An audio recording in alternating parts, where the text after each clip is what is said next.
Your show will go live in 5 seconds. 4, 3, 2, 1.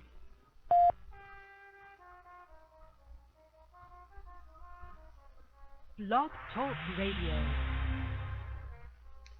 Welcome to the Earl Morgan Hour with your host, Earl Morgan. I'll be here for the next hour talking to you about what? Well, let's see. Books. And we have a very interesting show tonight about we could say the emerging teen attitudes or the revolving teen attitudes, because there seems to be a different ethos out there with the teenager than there was in my old creaky days, and some of us have a hard time puzzling through that, and maybe there are some aspects of it that not that good. We might be able to think of some ways to affect that. But you're listening to the Earl Morgan Hour. You can like us at Twitter, Earl Morgan Hour, on Facebook, the Earl Morgan Hour, and if you wish to call in and contribute something to the show while we're on, I guess we say air, even though this is digital, you can reach us at 714-888-7444. And of course, I want to remind you that you can donate at GoPro Radio, a donation button on GoProRadio.com.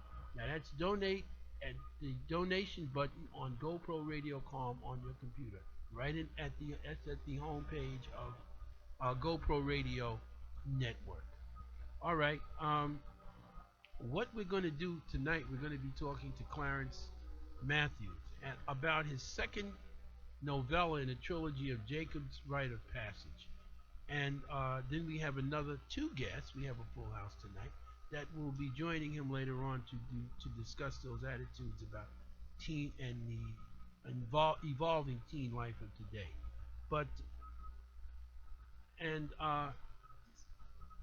Tonight I'm going to be sort of talking about, the book notes will be on the book that we're going to be discussing to some degree. The reason why I think these books are important, and there's three of them, and they're easy to read, and they're novellas. They're written very short, 90-page at I think the most lengths, so that it would be easy for you to absorb these in bite sizes.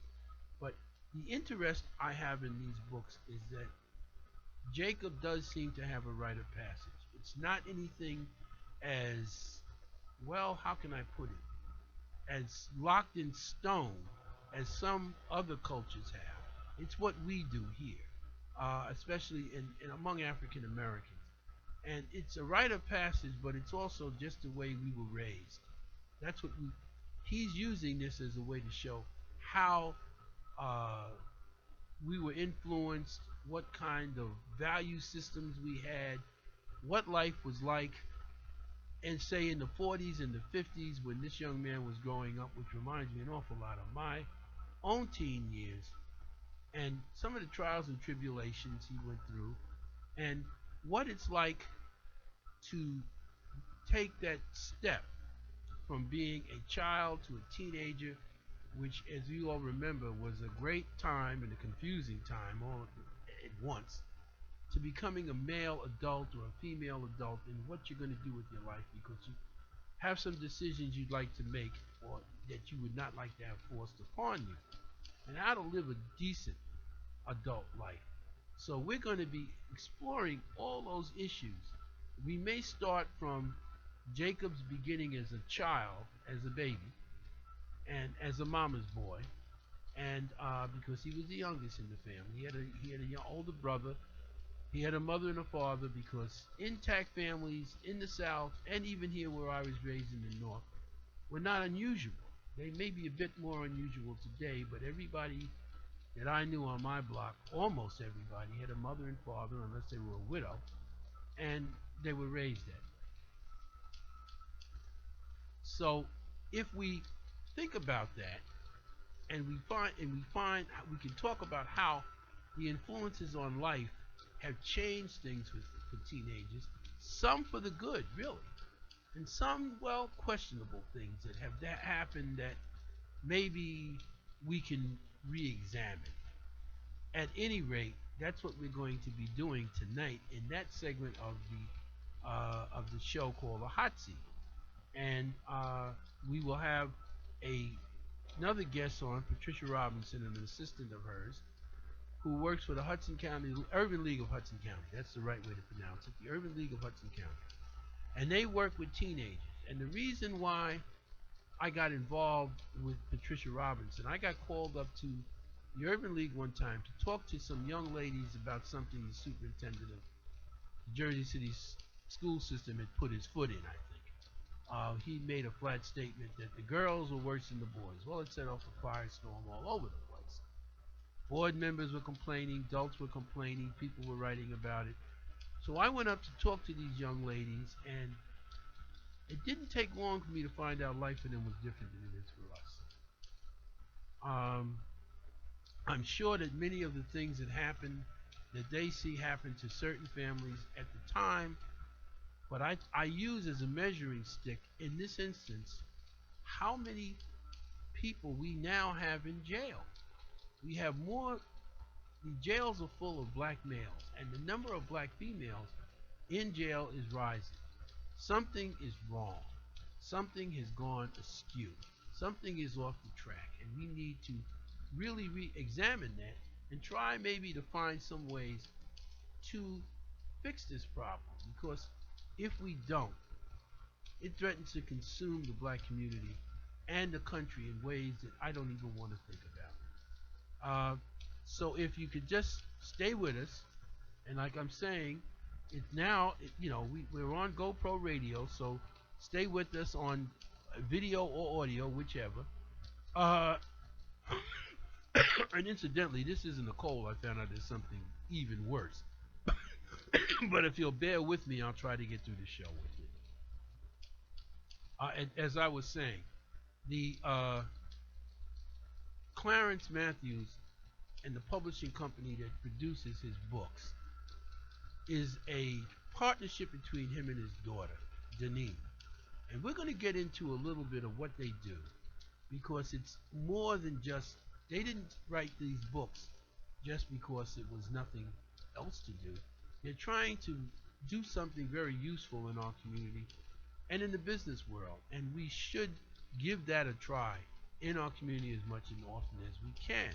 So tonight we're not only going to talk about the Jacob's Rite of Passage, which is interesting, but we're going to talk about what is going on with the Declare Publishing, which is an amalgam of Deneen and Clarence. So just as I told you before, and I will reiterate again, you can follow us on Twitter and on Facebook, and you can call us at 714-888-7444. If something strikes your fancy and you feel like you need to or would like to respond to it, we'd be more than glad to hear from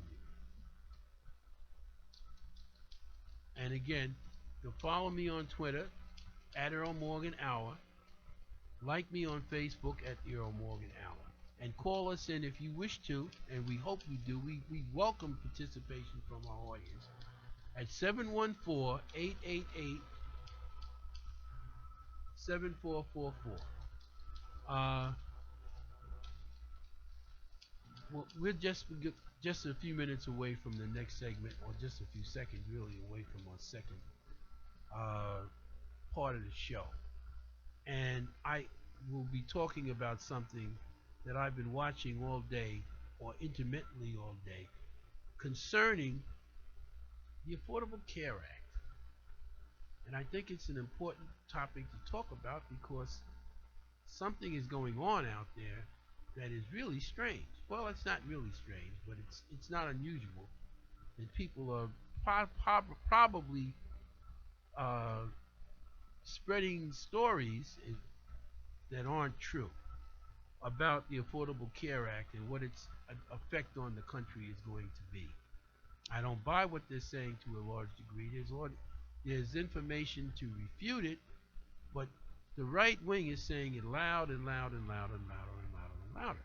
So I think it's time for somebody to provide some balance. I think that the administration is trying to do that, but I'd like to explore some of that tonight on the Earl Morgan Hour. So stay tuned. In a few seconds, we will be talking about the Affordable Care Act. And that'll be the portion of the show that is Right Jab. Right Jab is my way of dealing with some, problem or some misinformation or some strange thing that's going on from the right. I have a couple of things I'm going to talk about tonight. And now it's time for Right Jab. And we will start, if you just heard, that was my right jab to the right. First of all, the Affordable Care Act has been their bugaboo. They're literally, it's become a matter of faith with the right that this is a terrible thing. And they have to do something about it. So now a CBO, a Congressional Budget Office study has come out that makes some claims about how it will affect us. And one of the things it says that the rights jumped on is that it will reduce jobs. Well, it's not what the CBO report said. I took a look at it online, and it said that families may wish not to work so much or so many hours because now that they have affordable care, they don't have to spend as much money for care, for insurance. So that should be a good thing.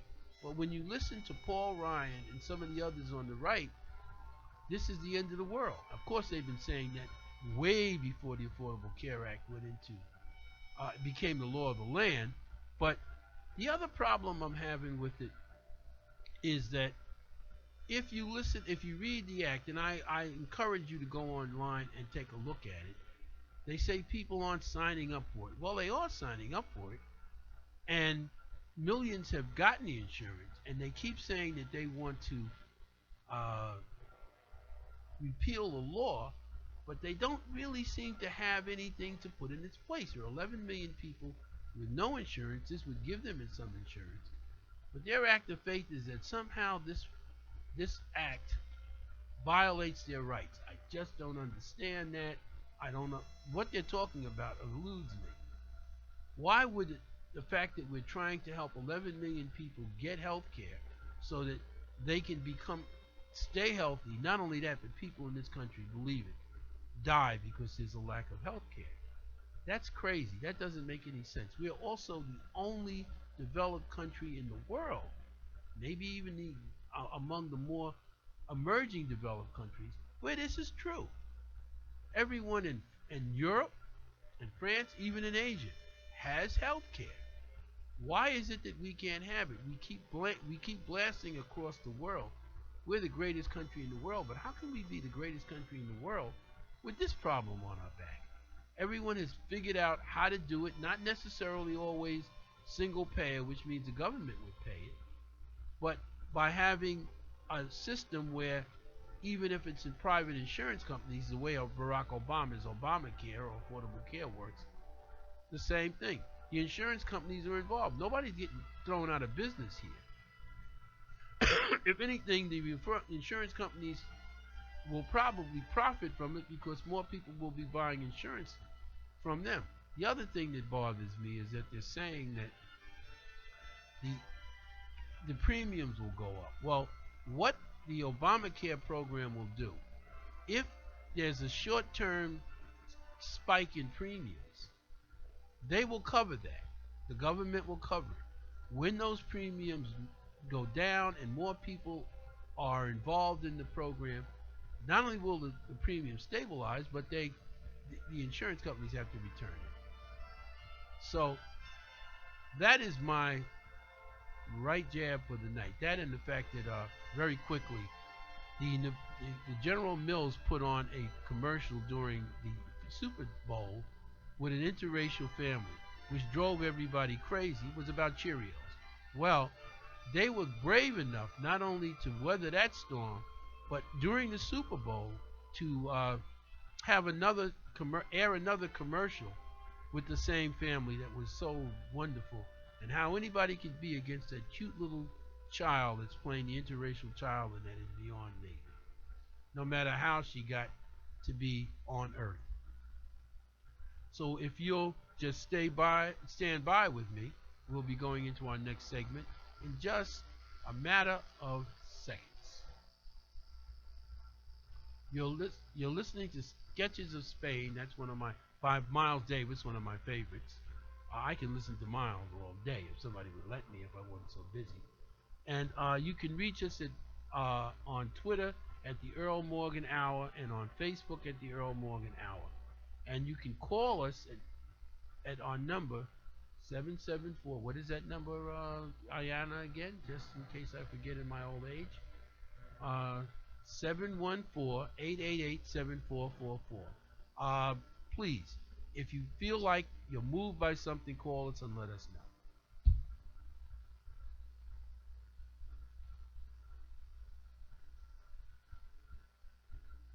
The views and opinions expressed on GoPro Radio Network shows are solely those of the speakers and are not necessarily the views or opinions of GoPro Radio Networks, Inc. or its affiliates.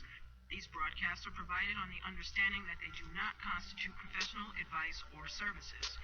Individuals who speak in these broadcasts express their own opinions, experiences, and conclusions. GoPro Radio Networks and its affiliates do not necessarily endorse or oppose any particular opinion or conclusion discussed in these broadcasts. You may not edit, modify, or redistribute these broadcasts in any way without the express permission of GoPro Radio Networks, Inc. GoPro Radio Networks assumes no liability for any of your activities in connection with these broadcasts or for your use of these broadcasts in connection with your website, computer, or playing the device. greatest.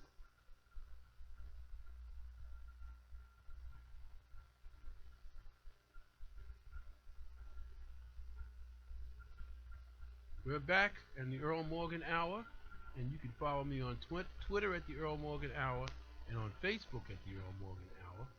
And you can call into the program on 714. What is that number, I am? 714. I want to make sure I don't give them the wrong one now. 714-888-7444. We really wish you would call in because we really desire to hear from our audience out there. We think you can contribute something to the program. You may be able to find a way to approach some of the issues that we're talking about that we may not have thought about. So don't be bashful or shy about calling in at 714-888-7444. Now, we're moving in on the next segment of our program, which we call Spin the Bottle, I believe. And on Spin the Bottle, I talk about something that's either piqued my interest, my irritation, or fascination. And this week, it's going to be the Super Bowl. Now, this is an event, and I mean event. We carry on about the Super Bowl the way we used to carry on about the 4th of July. It is a massive thing. The people spend fortunes just on commercials. We have all of these people that flooded into New Jersey to see it, to watch the Super Bowl, and then had all kinds of difficulties getting out. But they enjoyed it. And the interesting thing about the Super Bowl, I mentioned the Cheerios commercial with the interracial group. This was the second time in a Super Bowl a black quarterback led his team to victory. Now, there was a time, and I'm old enough to remember this, when they said black people couldn't play organized baseball. Jackie Robinson ended that myth. Then they said we couldn't play basketball or football. Well, you know, in some ways, it's almost reversed at what they like to call, which is a misnomer, reverse discrimination. Because if you watch an NBA game, it looks like we shut out the white people on the basketball court. There's so many black players there. If you look at football now, just about now at this point, every position is covered. Even head coaches. Think of Mr. Dungy, who also led his team to a Super Bowl victory. But we're not owners, and we don't have the power that some people who are at the top of that have to make billions. And believe me, there are billions being made that we're paying for. When you think about it, who built Giant Stadium? Who built most of the stadiums here? It was Bonds, that the city put up or the region put up, which won't be paid off for 1,000 years. But we do this because we are so caught up in the spectacle of sports in this country and all over the world. The same thing happens in other countries, that we're willing to pay the price for that. Well, that's okay if we wish to pay the price for it. But at the same time, we're watching Congress make $1 billion cuts in food stamps. And there isn't a whole lot of hue and cry about that. This is whether or not we can feed poor people, not only adults, but children, families in dire distress. There are people in this country living in cars thanks to the last recession we went through. But the Republicans in the Congress have decided that we have to do something to wean these people, not wean them off, we have to stop fraud and abuse. That's their thing. So they cut food stamps in the recently passed Farm Bill, but this program makes sure that all farmers are paid for their crops, whether or not they make a profit.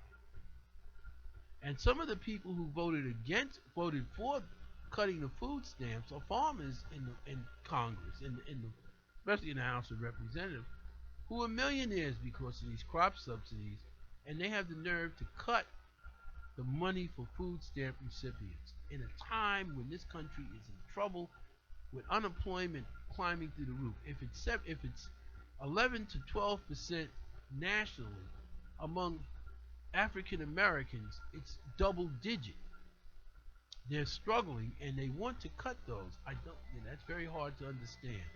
But we're going to go to a break, and when we come, well, we're gonna go to a break in about 9 minutes. But I don't want to sound like I'm on my soapbox about this, but I am very concerned about it. I know families.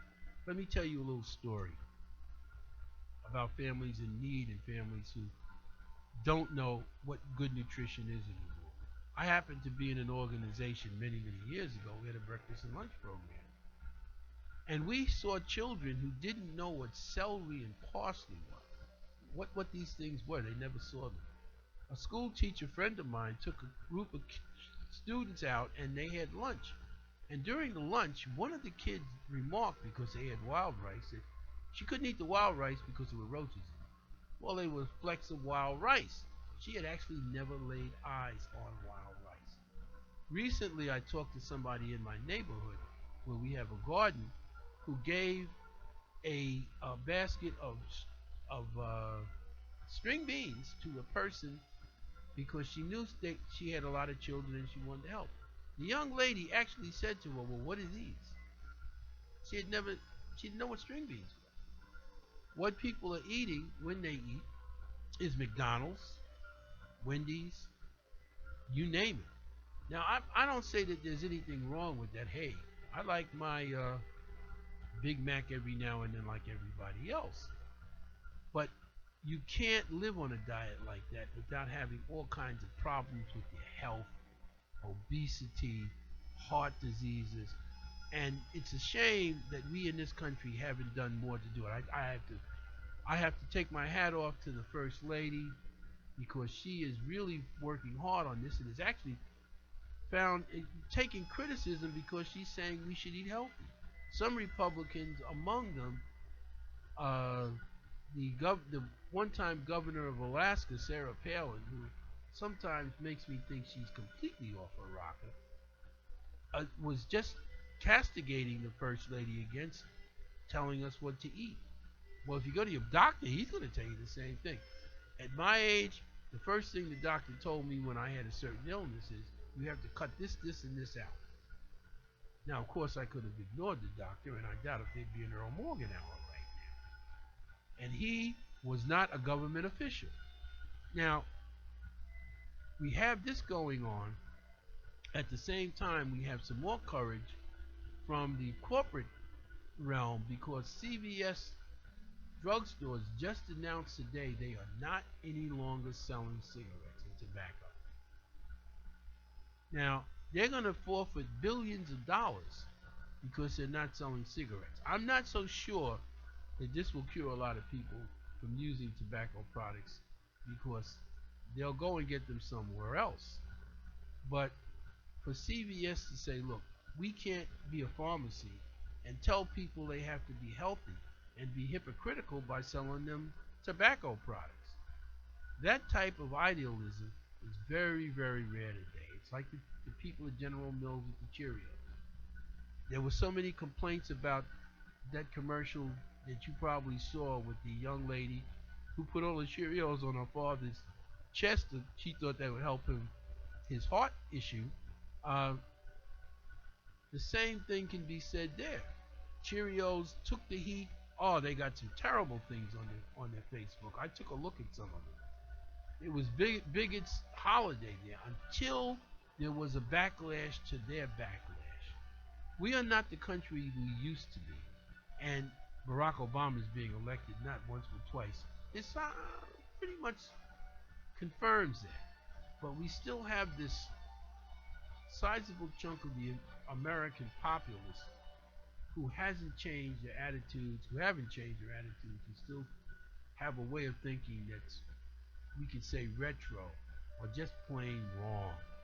And General Mills, instead of caving into these people the way corporations often do when there is some criticism, they doubled down and said, we're going to run our commercial again.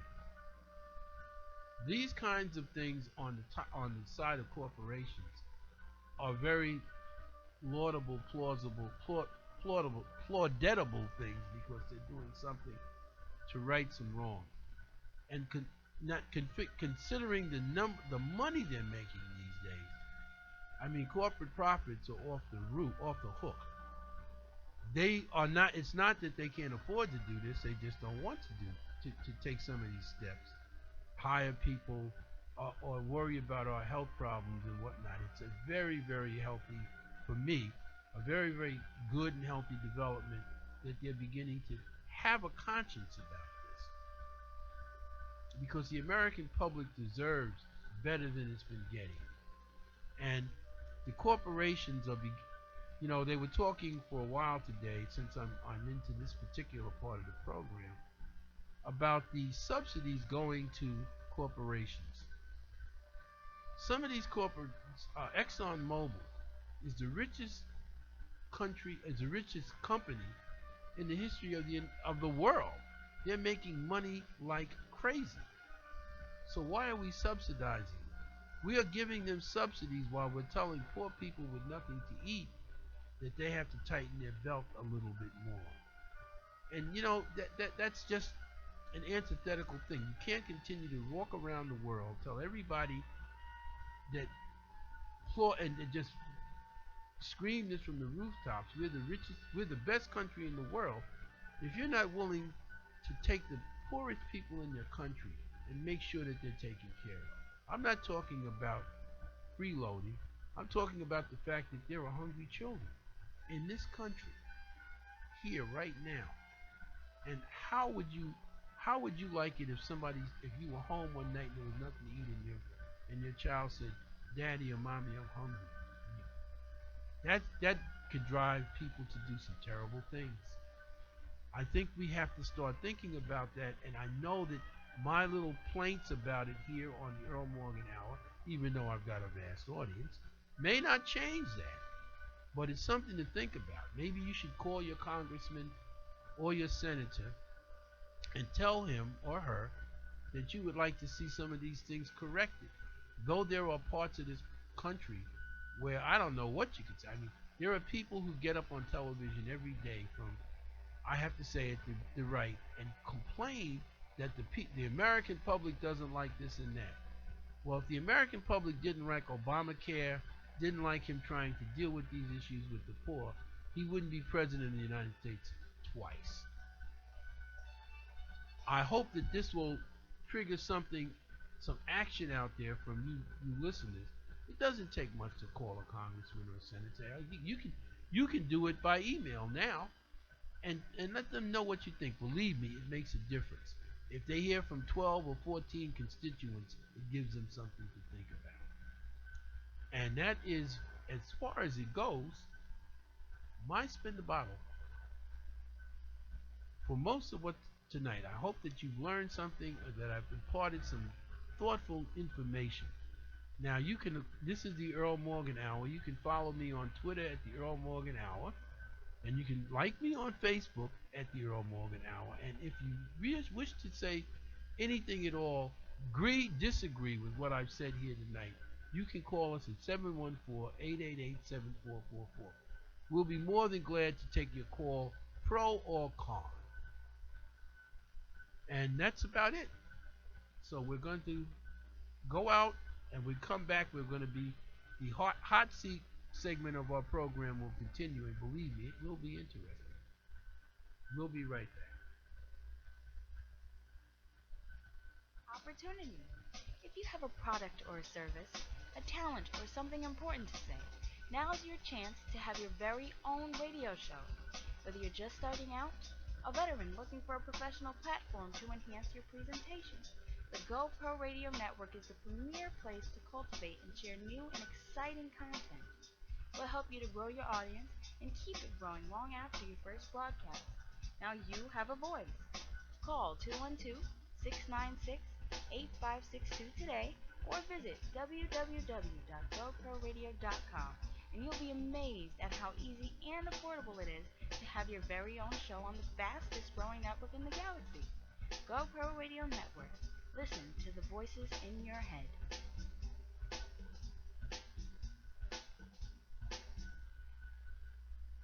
You want to know the truth, folks? Do you really want to know the truth?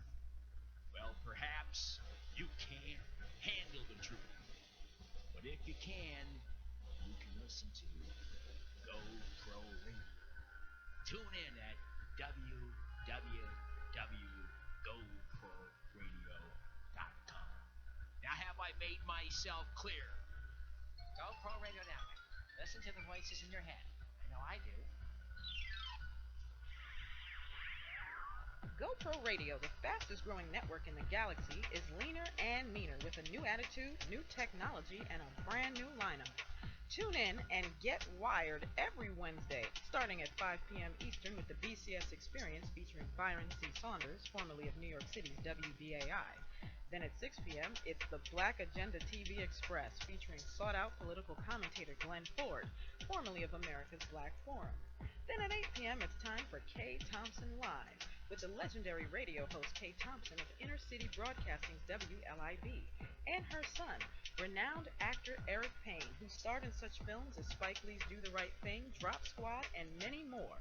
Then, at 9 p.m., it's Food Rap, featuring Nina Markel, a.k.a. the unofficial mayor of Jersey City, and former Viacom marketing guru Shauna Glover. Last but not least, at 10 p.m. Eastern, it's the Sexy Party Show with the bad boy of dating Mr. Locario of I Love New York fame and his partner in crime, Miles Cunningham. So get wired every Wednesday from 5 p.m. to 10 p.m. Eastern only on the GoPro Radio Network, www.goproradio.com. Listen to the voices in your head.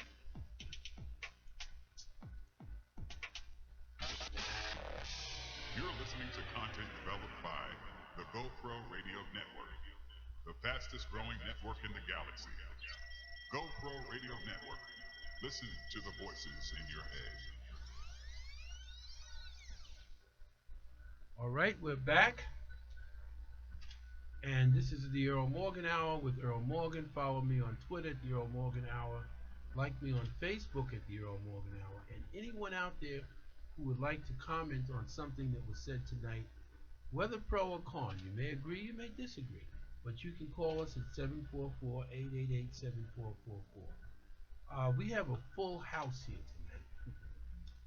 This is my first time with this many guests, but I think this is an exciting, well, it's an interesting topic of discussion. But I'm going to start out talking to Clarence Matthews, who's here on my left.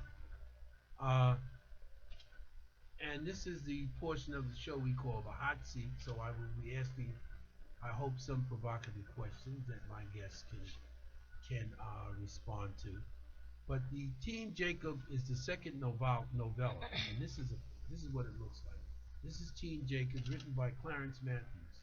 Now, Mr. Matthews is and employee of the Jersey City school system, the Board of Education. And he sees kids all day long, he watches them all day long, and clearly he cares enough about it that he wrote this book, which is, well, he wrote these 3 novellas that are about the rite of passage of a young man in, I guess that's the 40s? In the 1930s and 40s. Right. Named Jacob, who has to, from the time he's born to the time he is a man.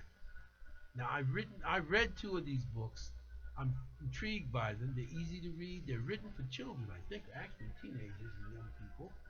And it will tell them what it was like for us. Now, the setting of his book is a young man in the rural South, which is a long way from where we are right now. But it was how his family grew up as sharecroppers, then moved to the city, then he went to school, his experiences growing up, how he learned about the birds and the bees, and smoking cigarettes, and how to do all these other things that we all do. Clarence doesn't pull any punches on that score, but there were also life lessons that he learned. He was what they call a mama's boy, at least that's what Clarence calls him. He was the last born, and he very much is something his mother doted on. So even though they were sharecroppers, she wanted her 2 sons, one of whom is Jacob, the other was called Brother, to have the best education they could. That's one reason why they moved to the city. And it goes into what life was like in that transition period. And after reading the second novella, the thing that got me was Mr. Matthews followed the trajectory most of our people follow. Most of the black people I know have their family's origins are in the South. At some point, we left there for all kinds of reasons, usually to do better. Now, we tried to do better. Sometimes we did, sometimes we didn't. But we tried to do better. And we were looking for better opportunities and a better form of life than we had. Jacob moves to Newark. And as opposed to the bright lights, big city that he'd always been told, I ran into young people, I worked with people from the South who actually told me that they were told that the streets were paved in gold here.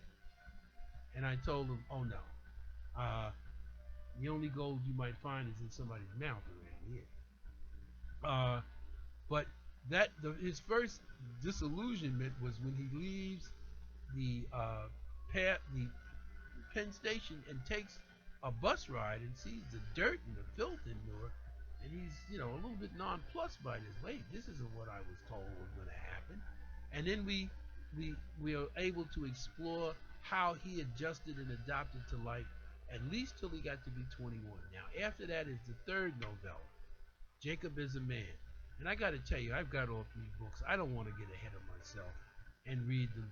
So I stopped at number 2. But boy, the temptation to read number 3. Now I can go home and read number 3. And I got a couple of questions I'm going to ask Clarence, and there's some things I want to show you before we get into the rest of our show. Number 1, how did you remember the things you remembered enough to put in a book? It reminds me of Huckleberry Finn in the sense that Twain, when he wrote Huckleberry Finn, which was a seminal work, and I read it maybe 10 times, because he had a way of remembering what it was like to be a young man. Things we forget because as adults, we don't think about that. We're too busy trying to figure out how to make a living and get by. How did you manage to remember those things? Well,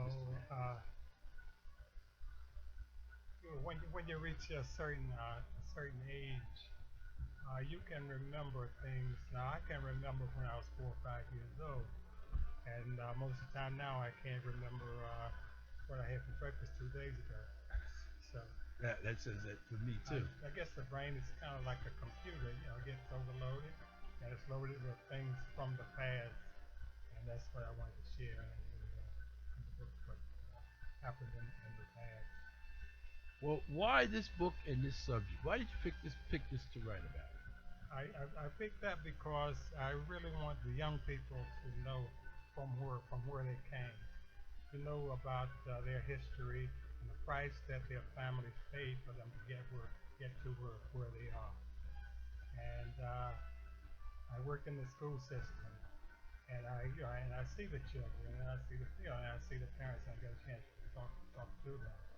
And there's a generation gap, and I figured with the book, well, me and my daughter figured with the book that we could kind of close the generation gap if they know from where they came. We're going to get into your daughter in a few seconds, you and your daughter, because that's an interesting pairing. But in the second book here, Jacob, Rite of Passage, Teen Jacob, something happened that sort of threw me. He quit high school in his senior year. Right. Why did you? Why would Well, that? Why did that happen? Jacob quit school twice. Well, actually, you're right. He left school, which wasn't unusual in the South. In the 8th grade. Right. And he went to work on the farm. And after working on the farm for a year, he decided that it was a smart thing to do to go back to school. His father gave him a choice. So you can stay and you can farm, or you can go back to school. So he went back to school. Also, his mother was kind of insistent about him going to school. Yes, sure. So, but why would he drop out before he finished high school? Well, with the thing with the high school, he was transferred from the county school, which was much different. The country school was much different from the city school. And he went in November or December after school had started, and he just figured it just wasn't what he wanted to do. You know, there was some other aspects of this book that I found were true in my own family. I have my roots on my mother's side are from Virginia.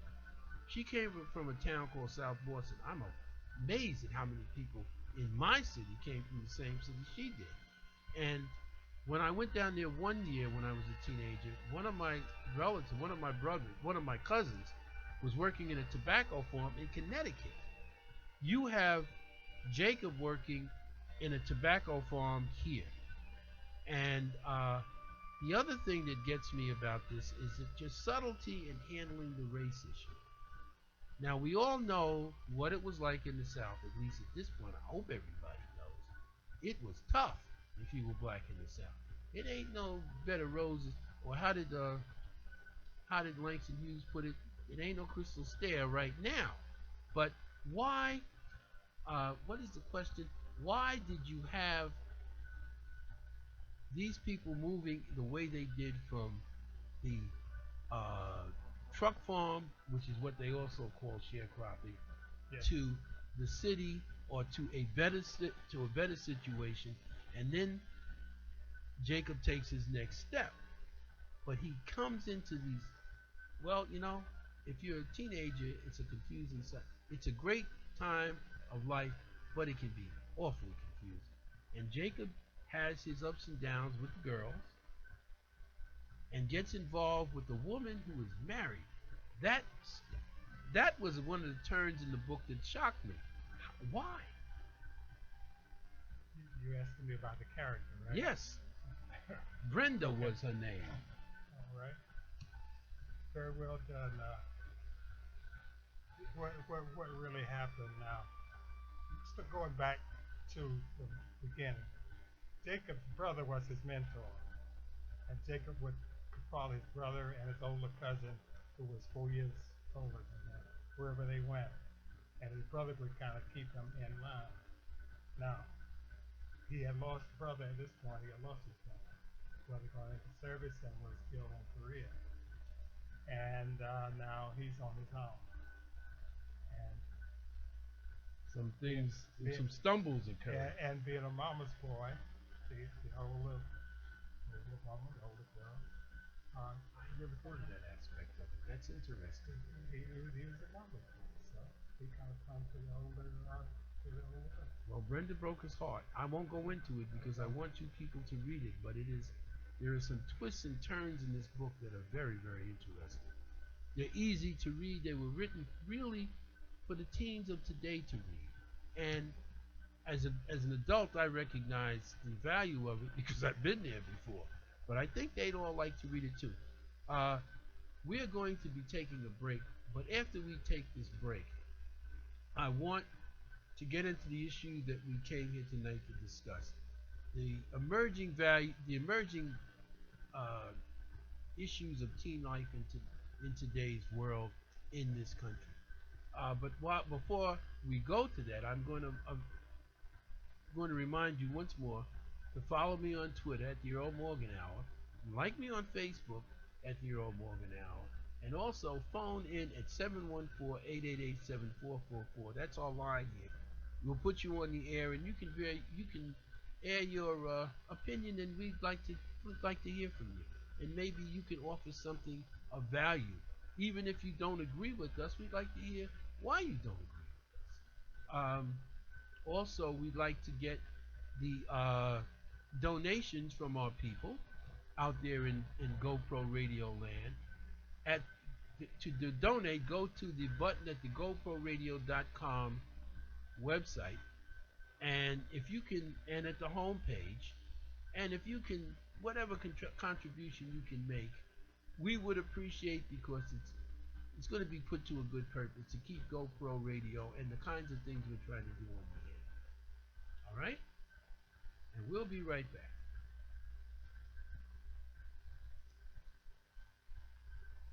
We interrupt this broadcast to bring you a great opportunity.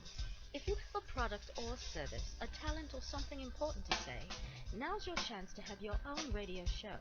Whether you're just starting out or a veteran looking for a professional platform to enhance your presentation, the GoPro Radio Network is the premier place to cultivate and share new and exciting content. We'll help you to grow your audience and keep it growing long after your first broadcast. Now you have a voice. Call 212-696-8562 today or visit www.goproradio.com, and you'll be amazed at how easy and affordable it is to have your own radio show on the fastest growing network in the galaxy. GoPro Radio. Listen to the voices in your head. You want to know the truth, folks?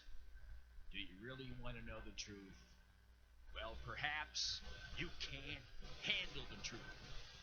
But if you can listen to GoPro Radio. Tune in at www.goproradio.com. Now, have I made myself clear? GoPro Radio Network. Listen to the voices in your head. I know I do. You're listening to content developed by the GoPro Radio Network, the fastest growing network in the galaxy. GoPro Radio Network. Listen to the voices in your head. Back on the hot seat. And let's get into our second part of our program now. And I'm just going to take a few seconds to explain what goes on with Declare Publishing, which is Mr. Matthews' publishing company, which he has established with his daughter Deneen.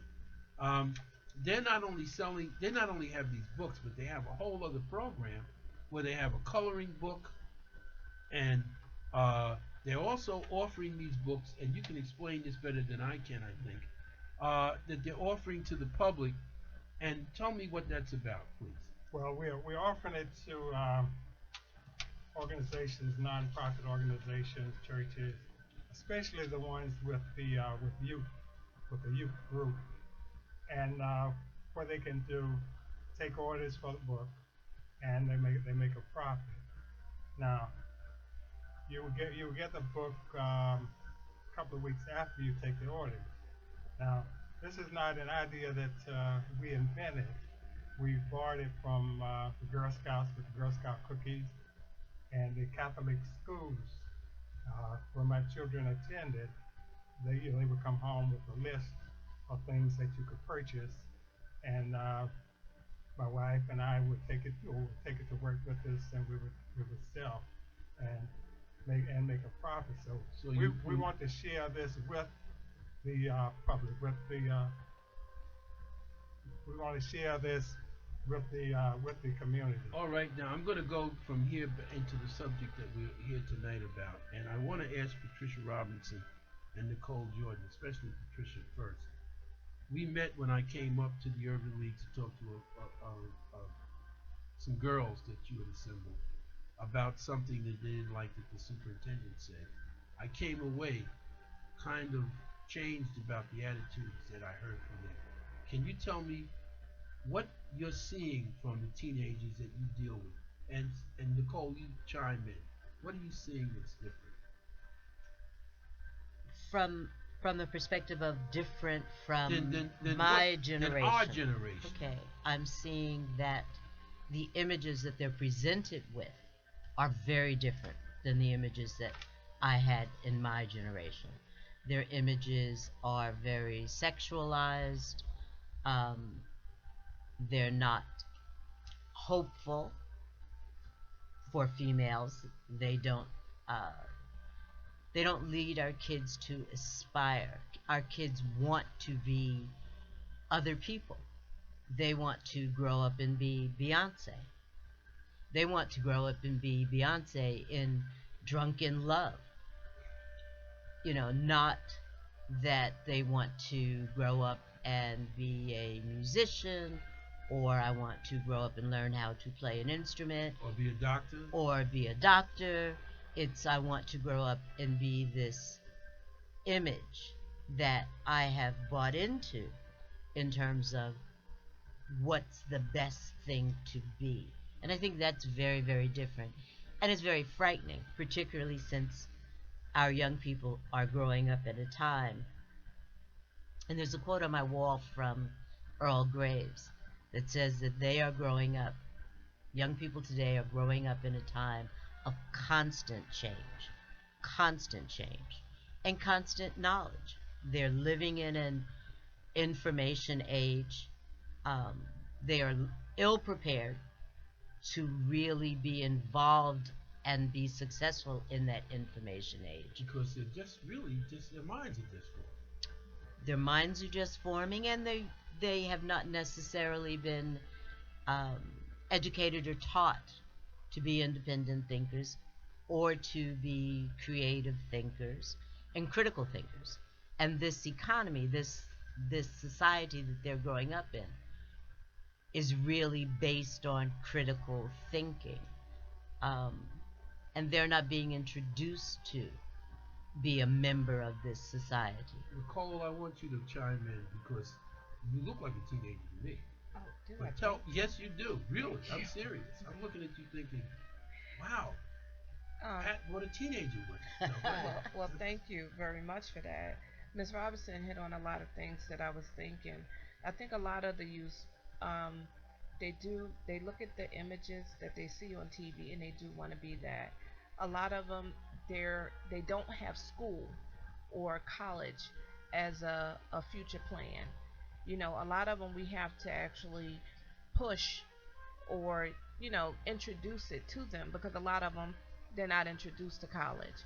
They figure once I graduate high school or what have you, I'm done. I don't want to go rap contract. Yeah, I don't want to go to school anymore. I'm tired of going to school. So I think that if we can push them, more towards going to college and doing things for themselves and thinking for themselves, I think it would be, a lot better. Let me ask you, Clarence, because you work in the school system and you see a lot of parents and you see a lot of adults. What do you find is the issue with the young men? With the young men, our young men really want to be rap artists and all those type of things, but they also they are anxious to learn. I got a chance to talk to some of them here as they come back to desk. I take a few minutes and talk with them, and I found that they basically want the same thing that we wanted when we were growing up. They just don't know how. They don't know how to get to it. And I got a chance to talk to a lot of them. The young man came by the desk. He had a book, like Three Doctors in Newark. Oh yes. And I asked him, what are you reading? So he came over and he showed it to me. Yeah, if they're reading anything these days, I'm sometimes surprised. But go ahead. But I'm kind of shocked to see. He said, I want to learn about. I'm sorry, Black I history." gotta interrupt because we're coming on the end of the program, and I just wanted to end on this note to more or less fortify what we've heard so far. On an assignment for the Jersey Journal, I went down to talk to some guys who were working at 22 School. They call them the Million Men. That's the Million Man March. And in the course of that, I watched what was going on. I asked the principal to get some kids for me to talk to. She got a bunch of girls, just 3 boys, and I asked, all the girls either wanted to be FBI agents or cops, but they wanted to be something. The boys all wanted, the 3 boys, either one wanted to be a football player, and the other one wanted to be a basketball player, and he was about 5'1", and the third one wanted to be a football player, and I said, well, the first one, if you can't be that, what would you be? I'll be a baseball player, because I think that's the image of what black men do. That's what they think we do. They don't think doctors, lawyers, they don't think that because they don't see them. We have. I think it's time to wrap. We don't have any more time. I want to thank my guests and ask them all, seriously, we can come back and explore this again. Would you be willing to do that? Certainly, because we have some success stories. We'd Some like to really hear them. good success stories. We'd like to hear them. Thank you very much, everybody. It's time to wrap. This is the Earl Morgan Hour, or has been the Earl Morgan Hour, and we'll see you next week. Thank you very much. Thank you.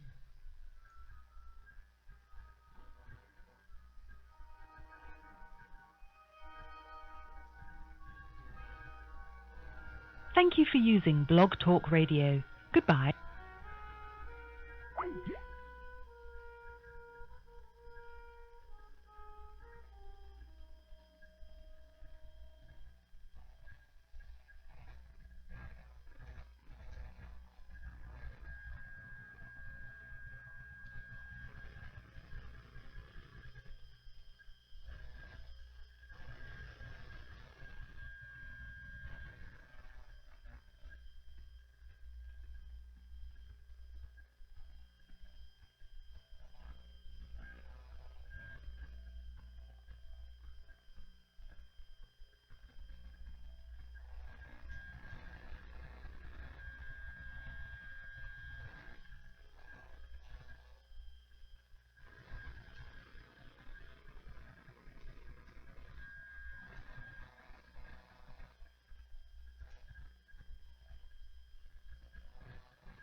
Your show is scheduled to start in 2 minutes, 10 seconds.